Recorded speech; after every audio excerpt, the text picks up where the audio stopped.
Salut à toi. Si tu te poses la question comment sauvegarder mes photos et mes vidéos en toute sécurité et que tu ne sais vraiment pas comment t'y prendre, eh bien j'ai peut-être une solution pour toi. C'est parti!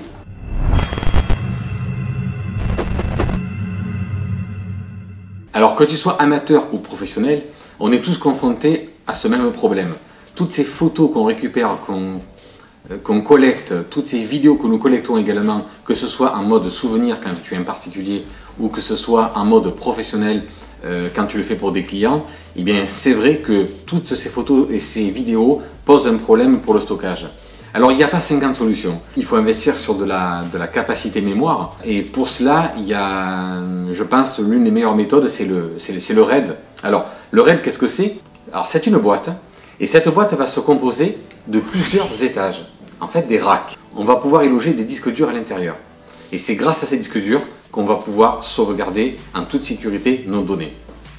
Dans mon cas, j'ai choisi donc un RAID à 2 compartiments, c'est-à-dire à 2 disques durs, mais il en existe des modèles avec un plus grand nombre de disques durs, mais tout va dépendre de ta recherche et de ta capacité à vouloir stocker un plus grand nombre de données, mais c'est un exemple parmi tant d'autres. Pour ma part, j'ai choisi donc le modèle de marque LaCie. Alors pour 4 raisons.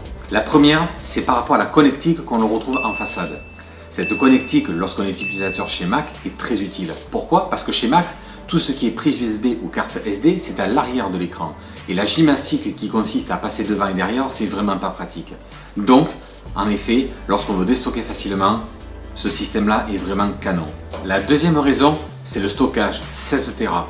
Alors 16 Tera, ça peut paraître excessif, mais en réalité, lorsque je dirais on stocke beaucoup de vidéos 4K, ou de la photographie en RAW, eh bien c'est très gourmand en termes d'espace. Donc personnellement, c'est la mémoire qui me convient pour à peu près 4 mois de chantier. Donc à partir de là, ça sera à vous de déterminer, je dirais, la capacité qui vous sera utile. Je sais que sur ce modèle LaCie, il va jusqu'à 20 Tera, et puis après il existe des modèles avec un nombre d'étages beaucoup plus important et donc du stockage encore beaucoup plus important. Mais une petite chose à préciser, quand vous voyez marqué 16 Tera, en réalité, il y a 16 Tera certes, car ce sont 2 disques durs qui sont empilés, donc c'est 2 x 8, donc 16. Mais on peut également s'en servir différemment, mais je vais y revenir un petit peu plus tard. La troisième raison, c'est le fait que ce soit un Thunderbolt 3. C'est-à-dire que l'appareil est capable de lire et d'écrire d'une manière extrêmement rapide. Et le fait donc d'avoir une centrale de stockage externe bien, permet de pouvoir avoir une interactivité entre votre ordinateur et je dirais le système de stockage de manière très rapide, une très grande réactivité. Donc ça fait partie également pour moi des points très importants. Et la quatrième raison, d'après la marque, nous allons vérifier ça tout de suite, c'est que ce système de stockage est très silencieux. Visiblement il est refroidi par une grande marque de ventilateur et ce qui fait qu'il serait très silencieux. Car il n'y a rien de plus gavant, il n'y a rien de plus gonflant que d'entendre en permanence ce bruit de ventilation lorsqu'on travaille de nombreuses heures sur l'ordinateur. Eh bien nous allons vérifier ça maintenant en le déballant tout de suite.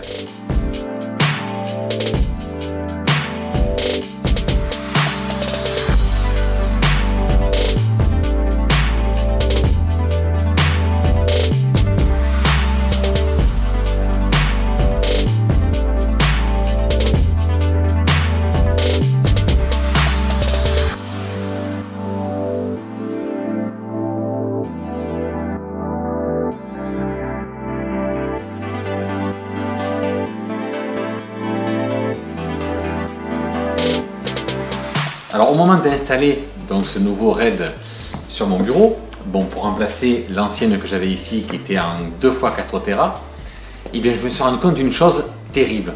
Pourquoi? Why ça? Voilà, trop petit, bien trop petit. Avec ça je fais comment? Je devais l'installer donc à la place de celui-ci, mais on se rend compte qu'une fois branché derrière, gros problème, bien trop court. Donc ça va m'obliger à tout changer la configuration d'installation. Donc au lieu de le positionner ici, je vais être obligé de le positionner plus près des connecteurs, donc de l'autre côté, mais ça va me faire tout chambouler. Voilà, juste pour une histoire de câble. Pourquoi, bon sang de bonsoir, faire des économies de bout de chandelle? Allez, bien 20 cm de plus, ça n'aurait pas fait de mal, quoi. Donc ben, c'est parti pour le gros chamboulement, hein. Go, on y va.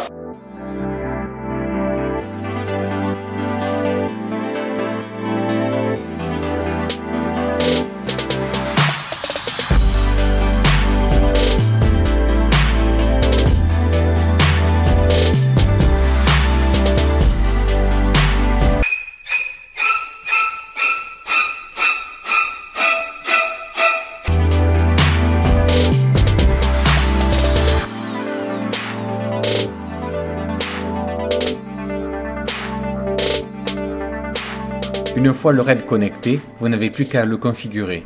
Pour cela, téléchargez sur le site de l'ASSI, l'ASSI RAID Manager.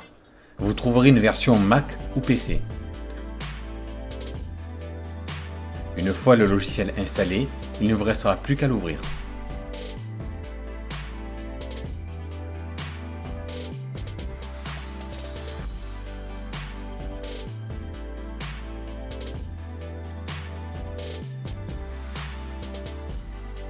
Double-cliquez sur l'icône RAID Manager. Une fois l'interface ouverte, quelques indications importantes sur le matériel apparaissent. Première information, la configuration. Comme noté, les disques durs sont en mode 1, c'est-à-dire en miroir. De 16 Tera, on passe à 8 Tera. Les 8 Tera de l'autre disque dur n'étant que le clone du premier, assurant ainsi une sauvegarde maximale des données. Mais en cliquant sur l'onglet Gérer, vous pouvez le configurer en mode 0, faisant de votre RAID d'une capacité totale de 16 Tera.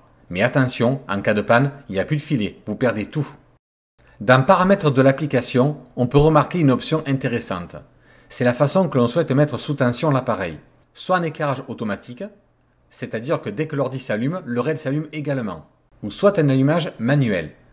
Pour ma part, j'ai choisi l'option numéro 2. Les paramètres enfin réglés, il est prêt à fonctionner.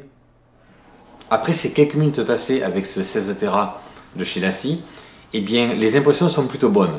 Alors, si on commence plutôt par les points forts, je dirais que l'installation donc est facile. Il est de petite taille, je m'attendais à un produit beaucoup plus volumineux, finalement il est de petite taille, donc ça c'est plutôt appréciable pour le mettre sur un bureau. Le produit également ne manque de aucun câblage, tout est fourni avec, bon même si le câble est rikiki, mais au moins on ne manque pas de ce câble, ça c'est quand même pas mal pour l'installer tout de suite. L'autre avantage aussi c'est la facilité de leur logiciel. Alors, les points négatifs ne sont pas nombreux, mais cette espèce d'œil bleu qui vous écœure la face pendant que vous travaillez, mais c'est horrible. Là d'ailleurs, si vous avez remarqué, je l'ai caché derrière mon Mac, cette espèce d'œil bleu, parce que c'est vraiment... c'est pas possible. Vous bossez, vous avez cette espèce de lampe bleue qui vous casse les yeux, donc non, c'est pas pratique. Donc ça c'est dommage. Et point négatif, et qu'il n'en est pas un. Mais je m'attendais à quelque chose de beaucoup plus silencieux que ça. En réalité, il n'est pas aussi silencieux qu'il l'annonce dans leur notice. Certes, il n'est pas ultra bruyant, mais il n'est pas plus silencieux que l'ancien RAID que j'avais. Donc après, c'est l'appréciation de chacun, mais je le trouve bon, pas forcément ultra silencieux. C'est correct. Voilà. Et c'est supportable surtout. Donc j'espère que ce premier débrief vous aura intéressé. Bon, par la suite, je vous dirai un petit peu ce que ça vaut en termes de fiabilité, parce que c'est vrai que j'ai remarqué sur pas mal de forums, il était décrié par rapport à sa fiabilité, donc à voir sur la durée, sur le temps, mais je vous tiendrai au courant. Et puis si vous voulez qu'on en discute, si vous voulez un petit peu échanger dessus, c'est avec grand plaisir.